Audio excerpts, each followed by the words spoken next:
برج دلو، مثبت پہلو۔ دلو لوگ مسالیت پسند، تخلیقی صلاحیتوں کے حامل، ہمدرد، انسان دوست، باعمل، خود مختار اور امن پسند ہوتے ہیں۔ اور یہ غلط نہ ہوگا کہ یہ افراد پیدائشی طور پر منظم ہوتے ہیں، ہمیشہ نئے نئے خیالات و نظریات کی تلاش میں رہتے ہیں اور یہ دنیاوی ترقی کے متلاشی ہوتے ہیں اور دنیا کو امن کا گہوارہ بنانا چاہتے ہیں۔ دلو افراد ہمیشہ بہتر سے بہتر مستقبل کے خواہاں ہوتے ہیں اور اس کے لیے مستقل جدوجہد کرتے رہتے ہیں۔ دلو افراد کی ایک اہم خصوصیت یہ ہوتی ہے کہ وہ سچائی کو پاتال میں سے بھی ڈھونڈ نکالنے کی کوشش کرتے رہتے ہیں، چاہے اس کے لیے انہیں کتنی ہی بڑی قیمت کیوں نہ ادا کرنی پڑے۔ دلو عورتیں بہت پرکشش ہوتی ہیں، ان میں بے پناہ نسوانیت پائی جاتی ہے۔ دلو عورت کا ایک مخصوص مزاج ہوتا ہے، وہ نہ صرف یہ کہ ایک پیچیدہ مزاج کی عورت ہوتی ہے بلکہ وہ یہ چاہتی بھی نہیں کہ اس کے مزاج کو سمجھا جائے۔ یہ خواتین آزاد اور مختار طبیعت کی مالک ہوتی ہیں اور کھلی فضا میں زندگی گزارنا زیادہ پسند کرتی ہیں۔ یہی وجہ ہے کہ ان میں سیر و سیاحت کا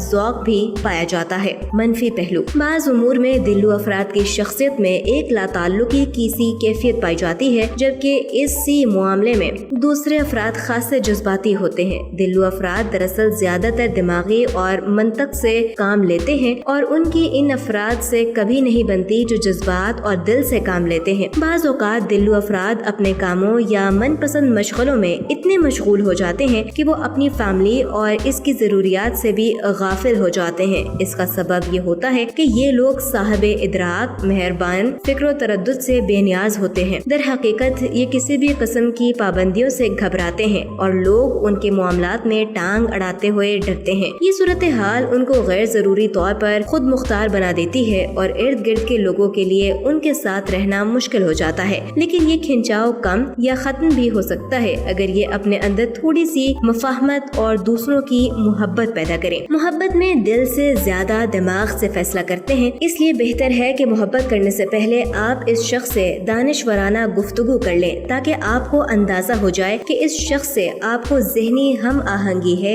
یا نہیں، ورنہ اگر آپ کے دل فیصلے کے مطابق محبت کریں گے تو یہ آپ کے لیے مشکل ہوگا۔ آپ محبت میں آزادی چاہتے ہیں جبکہ ہو سکتا ہے کہ آپ کا ساتھی اس کے خلاف ہو۔ علاوہ ازیں آپ محبت کے ساتھ ساتھ اپنی دوسری سرگرمیاں نہیں چھوڑ سکتے، یعنی اپنے ساتھی پر مکمل توجہ نہیں دیتے، لہٰذا وہ اس بات کو خاصا محسوس کرے گا۔ لیکن بہرحال آپ محبت میں نئی نئی راہوں کے متلاشی ہیں اور اپنے متحیر کر دینے والے رویے سے دوسروں کو خاصا محسوس کرتے ہیں۔ روپیہ آپ کی زندگی میں زیادہ اہمیت نہیں رکھتا، اگرچہ آپ روپیہ خود کماتے ہیں، آپ دوستوں کے ساتھ مل کر اسے انجوائمنٹ میں بآسانی خرچ کر سکتے ہیں، یعنی آپ فضول خرچی کی حد تک پیسہ لٹا سکتے ہیں کیونکہ آپ کی زندگی کا مطمئن نظر روپیہ بچانا نہیں ہے۔ اگر آپ اپنی ذہنیت کو بروئے کار لا کر روپیہ کمانا چاہتے ہیں تو یہ آپ کے لیے ایک خوشگوار تجربہ ہوگا، لیکن ایسی جگہوں پر روپیہ خرچ نہ کریں جہاں رسک ہے۔ اگر آپ بچت میں سنجیدہ ہیں تو ایسی چیزوں پر اپنا روپیہ لگائیں جن کے مستقبل میں زیادہ روشن امکانات ہیں، مثلا کمپیوٹر، خلائی ٹیکنالوجی، الیکٹرانک، پبلشنگ، توانائی کے متبادل ذرائع وغیرہ۔ اگر آپ زائد آمدنی چاہتے ہیں تو اس کے لیے آپ کسی سے رہنمائی یا مشورے کی ضرورت نہیں، جو فیصلہ کریں وہ درست ہے۔